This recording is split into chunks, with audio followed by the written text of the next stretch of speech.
We'll dismiss the kids to go to Kids Corner. Most of you remember Raphael. Was about 2 years ago, 3 years ago, he went back to the Philippines. Something like that, I think. And he was ill for a while. And thank you, Jolena, for that.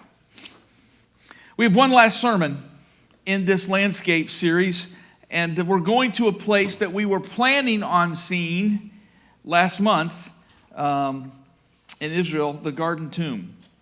It is the traditional burial place of Jesus. It is the place where the story of this potential Messiah ended. It ended the way the rest of those stories ended. A body on a cross, a distraught family, and Rome very much in charge. Nothing changed. Just fancy words about a new kingdom and then death. And the story seemingly ended there. But that is not why people flocked to this place. Because the story didn't end there. People flocked to the place because our story began there. Something happened here that had never happened before, and it's never happened since. And it was brand new because, from last week, no God does this. Let me just explain. You look at this structure and you go, well, my goodness, that's elaborate. I mean, how many people could be buried in that part of the world if that's how it looks? Let me tell you what normally happened. You would be buried there for a certain amount of time until all the decomposition took place.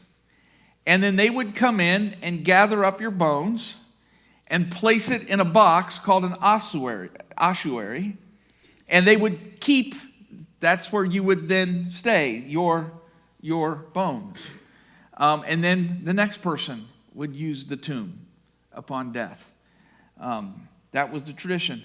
If you follow news or archaeological discoveries, every now and then they'll find something. They think, and I think I'm remembering this right, if I remember it a little wrong, they think they found what could be an ossuary. It says James, brother of Jesus, not too long ago. Now, there were more than one James and more than one Jesus, so it could be something else, but it's very possible that this was the brother of Jesus that they found. So that's kind of how the story normally works. I'm going to read from the Gospel of Matthew about the garden tomb, and I'm going to ask you to stand, if you would, as we read God's Word. This is a very well-known passage in Matthew 28. It says this: the angel said to the women, do not be afraid, for I know that you are looking for Jesus who was crucified. He's not here. He is risen, just as he said. Come and see the place where he lay, and then go quickly tell his disciples, he is risen from the dead and is going ahead of you into Galilee. There you will see him. Now I have told you. So the women hurried away from the tomb, afraid, yet filled with joy, and ran to tell his disciples. Suddenly Jesus met them. Greetings, he said. They came to him, clasped his feet, and worshipped him. And then Jesus said, don't be afraid. Go and tell my brothers to go to Galilee, and there they will see me. While the women were on their way, some of the guards went into the city and reported to the chief priests everything that had happened. When the chief priests had met with the elders and devised a plan, they gave the soldiers a large sum of money, telling them, you are to say, his disciples came during the night and stole him away while we were asleep. If this report gets to the governor, we will satisfy him and keep you out of trouble.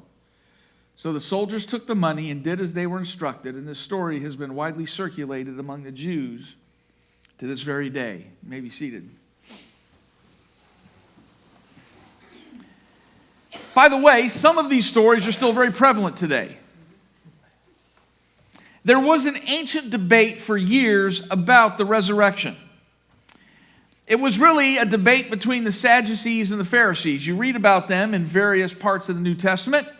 Let me tell you the difference between the two. The Sadducees were people that said there was no resurrection. There was no resurrection. There was no afterlife. This life is all there is. And everything is to be concentrated on the now. and to live faithfully now so that the Jews could keep the land. It was all about the continuation of Israel in the land of Palestine, or Canaan, or Judea. It's gone by many names.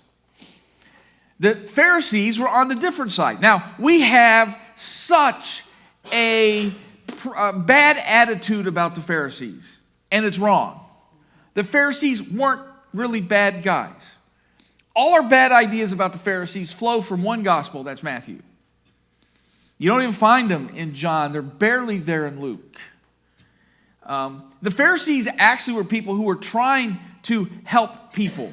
So when people say, Pharisees, when you say honor the Sabbath, what does that mean? Well, let me help you. We will write 523 laws, so you'll know exactly what you can carry, not carry, how far you can go, how far you can't go, things that you can do and can't do, and then you'll know that you've done it. Oh, thank you very much. And they actually tried to engage people. They actually tried to bring people to Judaism. Sadducees didn't care. The Pharisees believed that there was a resurrection, and believed that if you lived, that you will be vindicated and you will be declared righteous at the end of history. That's what they believed. Saul of Tarsus, the Apostle Paul, was a Pharisee, as were most of the early believers. Sadducees really had no room to believe anything that the Christian church taught. This end of history will be a resurrection. If you read Daniel chapter 12, you'll see this idea in the Old Testament. But then everything changed this morning. An empty tomb, and then a personal encounter happened. And I like the way Matthew is honest. They were afraid, and yet filled with joy. And I've heard so many preachers in my life, that they didn't have the faith, that they were afraid. You would have been afraid too. If you go to Uncle Bruce's funeral that died last week, and they're waiting 8-9 days to do the funeral, the family gathers together, and about halfway through the funeral, the honoree sits up dead upright in the coffin and says, "Nice to see everybody." I guarantee you half the place would run out of the room. Because nothing like this ever happens. No person does this. No God does this. No one saw any of this coming. This is not the end of history. This is Sunday morning. Remember, we're talking Jewish here. The first day of the week. Yesterday was Sabbath. We all go back to work. This is just a normal day. This doesn't happen here. This doesn't happen right in the middle of history. Right in the middle of their lives. Right in the middle of our lives. And Jesus was alive. And if Jesus was alive, then everything they thought they knew, they now no longer know. If Jesus is truly alive, everything we think we know, we no longer know. Just this week, there are a number of people, they're called the New Atheists. They're quite active right now. I think the crest is kind of broken, but you've heard of some of them. The late Christopher Hitchens, and there's Richard Dawkins, and there's Sam Harris, and there's a number of these folks. Douglas Murray, not so much him anymore. He's kind of come around. And I heard it this week, Sam Harris was talking, and he was asked, and he said, it's quite ridiculous, actually. It's a ridiculous proposition to have us believe that someone who was dead comes back to life. Because we know that when you die, the brain ceases, who you are ceases to be. And now after all this, there's no way scientifically and medically that someone who is dead can come back all of a sudden to life and reanimate. It's quite a ridiculous proposition. And to that, I wholeheartedly agree. It is a ridiculous proposition. So much so that Paul in the New Testament called it foolishness, I believe. It goes against every single thing we thought we knew, and it goes against everything we think we know now. If someone comes up to me and says, this whole resurrection thing you talk about is silly, I'll smile and say, yeah, I know, isn't it? You're right. Because there's part of it that is. There's so much in our heads. We are so time aware with good reason. Some of you, I bet, have been on a vacation. It's your dream vacation. You planned on it for weeks and weeks and weeks, and it finally comes, and you drove out on a Saturday, and you're going to drive home on a Saturday, and now it's Wednesday morning, and you wake up and you think, now my vacation's half over. It's half gone already. And you have this bit of sadness in the middle of this dream vacation because you realize it's half gone. Instead of enjoying the last half, we have this because the time is ticking away. I had a 59th birthday last week, and if all the actuarial scientists are correct, they tell me I'm at the end of the third quarter.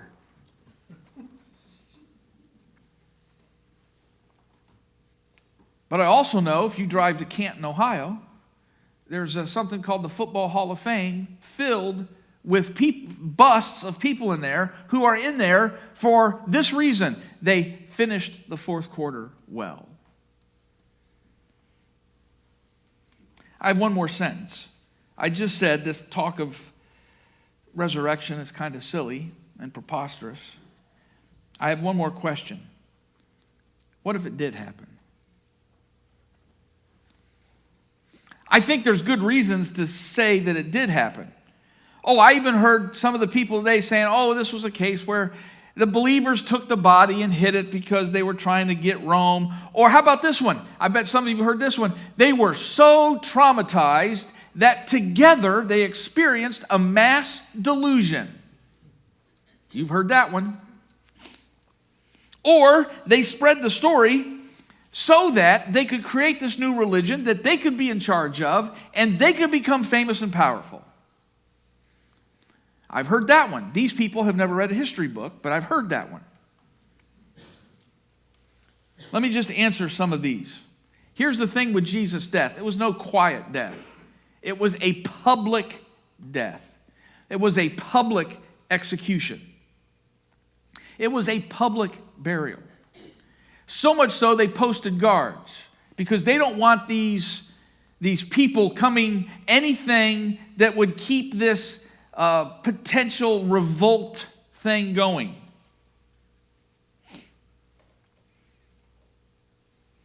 But the people who wrote about it later in Matthew and Acts, I can go through the independent witnesses of the New Testament.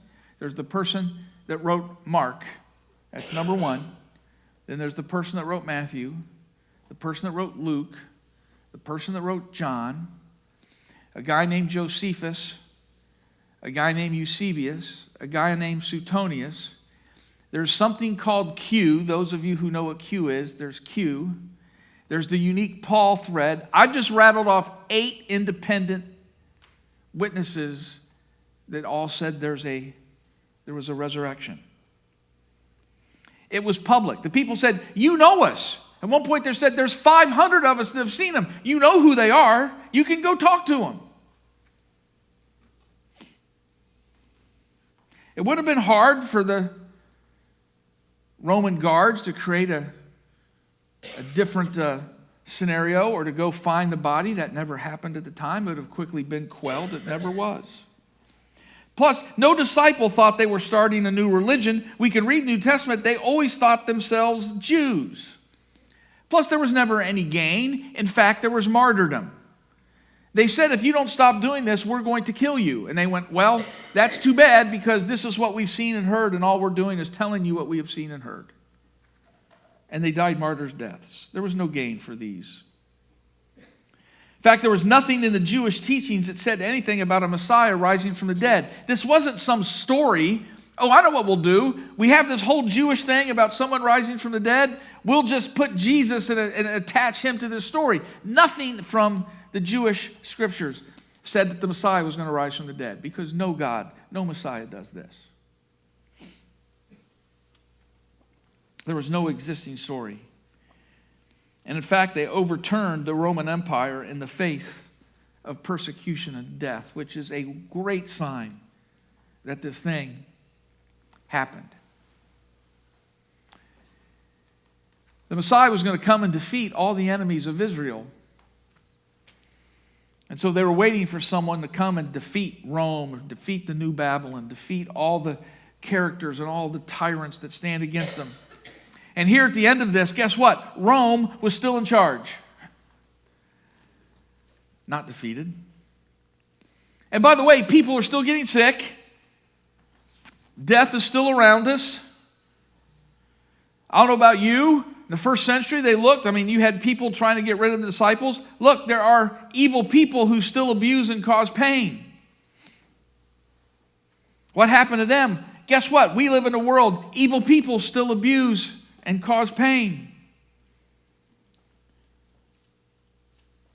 I thought the enemies were going to be defeated. How come all this stuff is still going on? In fact, we still have the law, and it still condemns. I read all the Ten Commandments, I read all the rules, and all it does is remind me of how far short I fall, remind me that I'm not really that good a person, and I feel this sense of being defeated. In fact, sometimes, how much it's infected us, let me share with you how some in the church present the gospel. Are you ready? I bet you've heard this. Everybody in here has heard this. All right. God created humanity and put them in a perfect place, the Garden of Eden, and said, you can do anything, you can eat of anything in this whole garden except the tree in the middle. And if you eat from the tree in the middle, you have directly gone against me, and there's a penalty to be paid. And the thing Adam and Eve did, they went right for the tree in the middle, and they eat the fruit, which every picture I see is an apple, and an apple is way too wholesome to be engaged in any of that activity. I think it was like passion fruit or kiwi or something.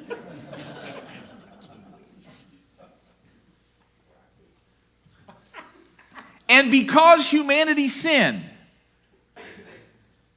God's wrath was unleashed. And the penalty is that we have to die, because the only fitting penalty for sin is death. And so our penalty is death. But thankfully, God sent his son, Jesus, to die in my place. And he took my penalty. And so now when God looks down, he no longer sees me. He sees Jesus in my place. And because my penalty has been paid, I am now allowed to go free. Because Jesus has died for me, and we are thankful. How many have heard that? Everybody's nodding. Here's the thing. Do you know what word I didn't say anywhere in that presentation? Resurrection. How can we talk about something when resurrection is never even mentioned? So let me give you an alternative that I think is far more biblical and far more worthy of celebration. Your problem and my problem is that we all are under this power and this sentence of sin and death. Yes, it's a result. We fully participated in this, every one of us. We've all made choices. We knew what the line was, and we willingly went over it, so we've added to it. But truth be told, there's a lot of weight that's against us, too. Yes, I have a problem with selfishness a little bit, but you didn't know my mom. My mom was selfish. And you know where mom learned it? Grandma Florence. And you know where Grandma Florence learned it? Great-grandma. And who before her? Great-great-grandma. We have this collective weight that all of us have. That yes, we are guilty of, but also, man, it also imprisons us and traps us and makes life kind of hard, and we all know what we mean. Everybody in here, you deal with something that's hard. Your issue is not my issue, and my issue is not yours, but we all have things that we battle. Then Jesus came and took the worst that humanity could throw at Jesus, concentrated all that sin, and eventually the law that's supposed to kind of point out where we fall short and condemn, the religious leaders used the law to condemn Jesus to death. And he dies. Humanity killed him, the law killed him, everything killed him. And then with the resurrection, the power of death was forever broken. The power of the law being able to condemn us is broken. The capability of new life is created because of the resurrection. I've just given you two different descriptions. I think one's better than the other, but who's me? Who am I? The thing is, I think sometimes we still don't know our enemy. Rome is gone. Caesar is gone. But little tin pot wannabe Caesars exist, and we see them on the news every night. I don't need to call them by name. They make decisions based on what's best for them. And if you don't believe me, congressmen, they're going to make reform, and they go and they stay in Congress for 20 years and they leave multi-millionaires. Gee, how'd that happen? Sickness is still here.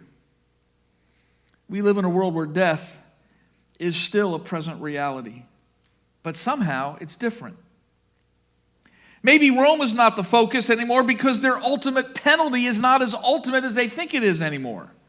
Early disciples, if you don't stop, we will kill you. And the disciples went, well, okay. That won't end our life.